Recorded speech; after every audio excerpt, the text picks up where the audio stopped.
Alright, this is Ruben Lowing. Take 2 here in McAllen, Texas.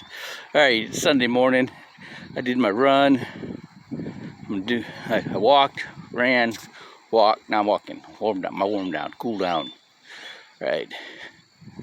Alright. So, I've been kind of enlightened. And it's all stuff that is nothing new to me, but I never put it together before. And what helped me put it together was my understanding of the subconscious mind, which I actually first got from Matthew Ferry. He calls your subconscious mind a drunken monkey. And it's fear-based. It's, so like the greatest fear is death, right? So he's like, I'm a Buddhist. I believe in reincarnation. I need a restart. And then it's like, oh, well, he ain't afraid of that. Or we won't worry about that. What else is there, right? And so he kind of popped up a while back, and he was doing these daily enlightenment talks, and then he kind of went away, and then I saw him as a guest on some of these podcasts for these real estate sales gurus. And what they're having a big problem with is getting their agents to move beyond what's comfortable. That's why a lot of people sell real estate. They're doing what comes natural to them. They're talking to people, and they like people like them, right? And then they go see a house, and that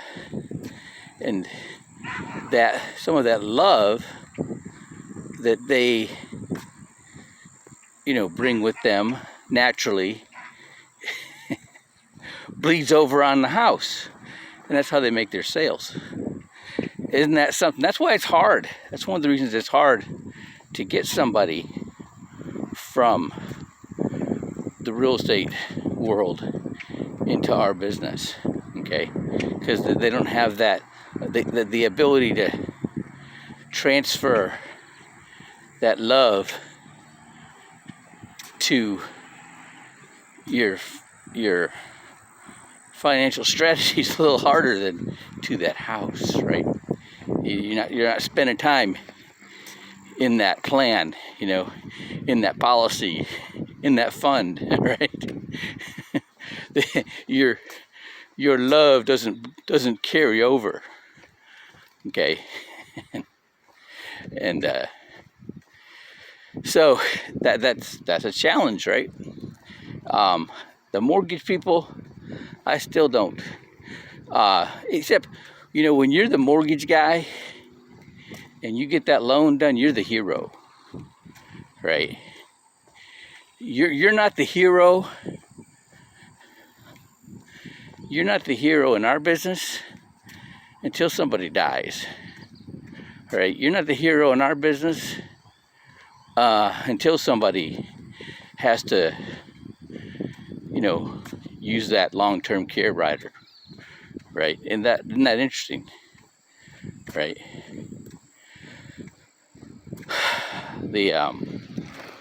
That's something else. So what I did, what I'm doing is, and I don't even know how I did it. Well, yeah, I do. All right.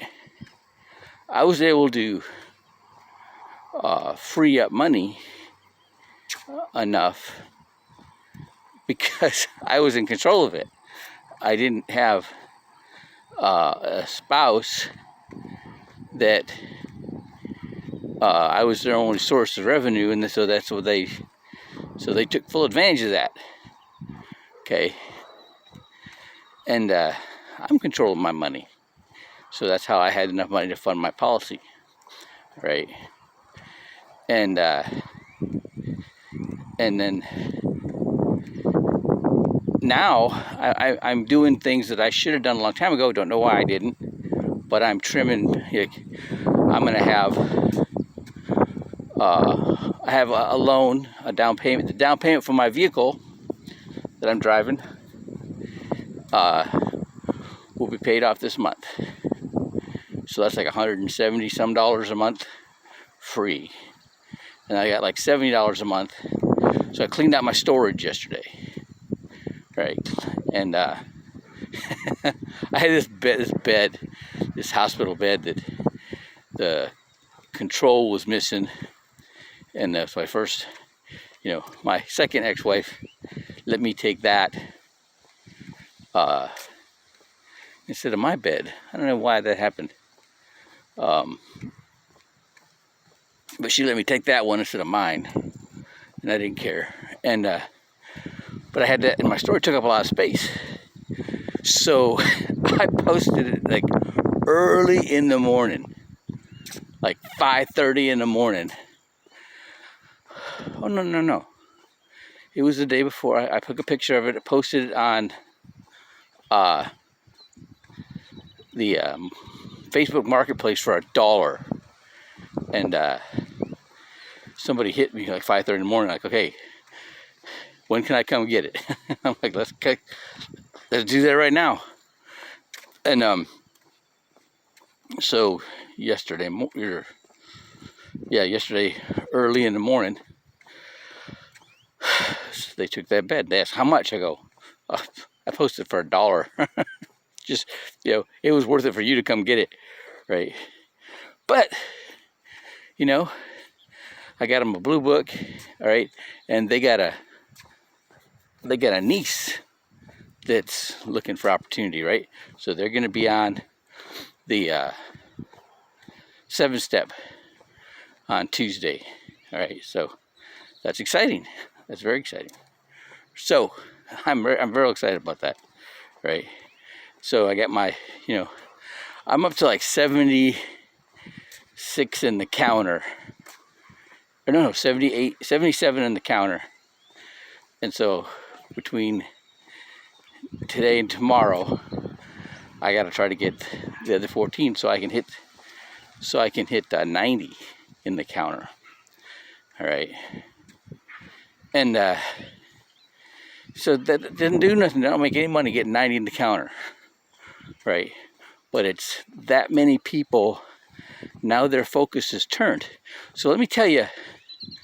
So I have an associate that they're set for life. They have an income stream for life from annuities in a trust that left by their mom.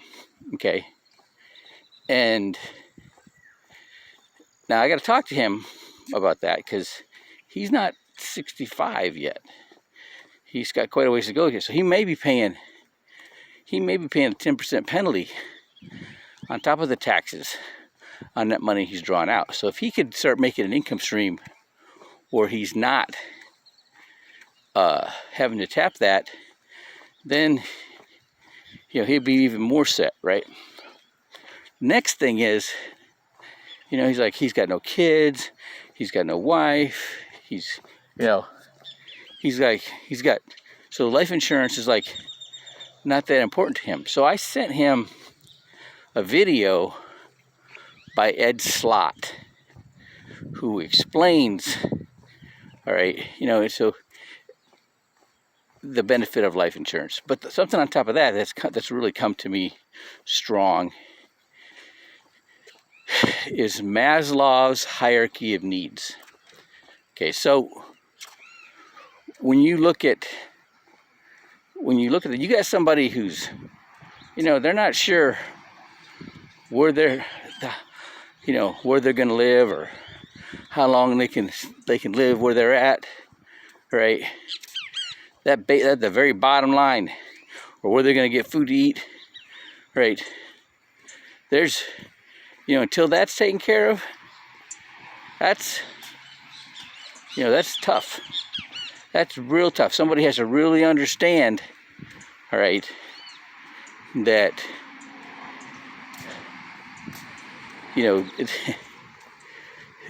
that this money-making opportunity can solve all that, but you take some time, at least a little bit, and a little bit of money to get a code number, to get your pre-licensed material, for your test, all right, and then you can get off to the races, okay? But if somebody doesn't have that money, let's say you can't. I learned in the mortgage business, you can't refinance a renter, right? It's you know, it's hard to sell a house to somebody who's got, you know, delinquencies, and, you know, their credit scores are in the tank, right? The you know, it's hard to talk to somebody about planning for their future, saving for their future, when they don't have enough money to get through the month. Okay, now those are all potential people. The more they start understanding, the more that they start, the more they understand these financial strategies, right? And the more they understand, the more they believe, right? But not just that. The more they understand about people, and that's what I'm getting at right now. Okay, that's so I get this book, so I reconnect with this Matthew Ferry. Yeah, his wife called me. Ain't that something? Matthew Ferry and Eric Lofholm, right? So Matthew Ferry, I had him in my phone, and I left a message, and his wife called me back, and she recommended his book, Sales Velocity.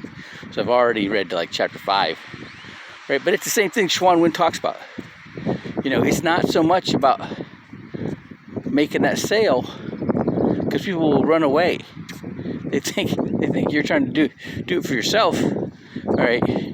Yeah, they want something for them, right? So it's actually, you got to focus on other people and making sure that what you're doing is good for them, and get them to understand that what you're doing is good for them, right? And there's some people that make that point better than I do, so I refer them, like Ed Slott, okay? And the second thing is this, right? You got to be, you know, you're not just saying, okay, what they have financially, what they got with their money, or where their money is, tells you what their priority is. I had this guy, he made great money, man. He made like $10,000 a month. His wife made like $4,700 a month, and they had nothing. That guy spent all of his discretionary income eating out. He ate out every meal. And I'm like, dude, is the food that good? And what it was, he's just a social butterfly, man. And he wants people to like him, and he needs that. He ain't getting it home. And that's something, right? And so that's why he has to go, right? But now he's on the fat boy plan on his job, right? Because he's got a job that's kind of physical. It's pretty physical, actually, right? But he needed that social interaction, right? And he never got it. He never got that love coming to a meeting. How about that? Right? But, you know, I don't know. See, people are funny. They want to go. I want to go, and I'll check it out first before I bring my wife, right, or my friends, right? And so you gotta like, I couldn't understand why when I first came to a meeting, people got all excited, and I didn't do nothing yet. You know, I didn't think I did nothing yet. My first meeting, I had six guests my first meeting. I got signed up at noon, and at 7 o'clock I had 6 people at the meeting. Right? And that's something, right? All right, so that's, that's got to happen. And that love, all right, is, in a lot of times, I like this definition by Dennis Whaley for love: choosing only to see that which is good and giving value to others. Right? There's a lot of people that have incredible abilities, right, that they don't even recognize. They don't even know about themselves, and they ain't never gonna until you tell them. But you got to take some time to pay attention to them. So that's what I'm trying to say. I have been working on this for a long time, all right, and I still ain't got it. But when I read what I'm reading, I know what he's talking about, because I've been trying to put this in practice for a long time. I'm talking about Matthew Ferry in his book, Sales Velocity. All right, you got to be that one that can help them see in themselves those abilities, their potential. All right, you got to be the one that puts it in front of them all the time, because nobody else is. Nobody else is, and that's where the value comes in, man. They'll come in just so you remind them how great they are, and I ain't playing. Right? And it's something when you help them, because you help them take their tools and you show them how to use their tools they've got. You just recognize them. You just know how to use them, and they have never used them. They don't look at themselves that way. We never do. We always look at what's wrong with ourselves and what we got to fix. All right, we got to look at what we got. No, we got to look at them and what they have enough, and show it to them enough so they recognize that they got it, and then they start using it. Okay.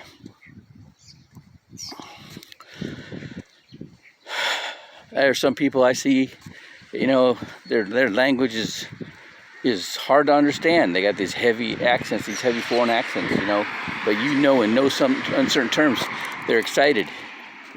In no uncertain terms that they care about you, all right? And, and it's really hard when you're on a train call and somebody, a leader starts expressing doubt. I'm like,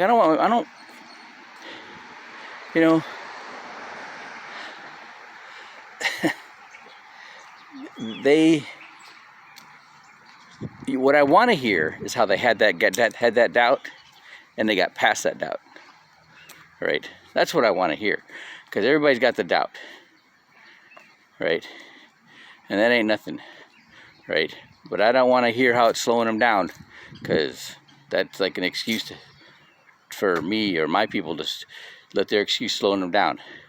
What I want to hear is how somebody had that problem, man. They had that self-doubt.